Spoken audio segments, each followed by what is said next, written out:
నీలోనున్న వెలుగు చీకటి ఉండిన ఎడల ఆ చీకటి ఎంతో గొప్పది. అంటే ఈ చీకటి ఏంటనుకుంటున్నారు? స్వార్థం.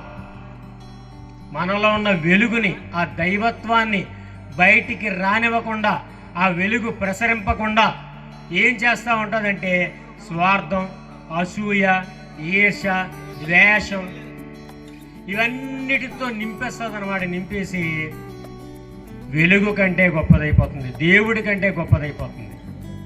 ఈ క్రిస్మస్ పండుగ రోజు స్వార్థాన్ని తీసేద్దాం, స్వార్థాన్ని తీసేద్దాం, ద్వేషం అనేదాన్ని తీసేద్దాం.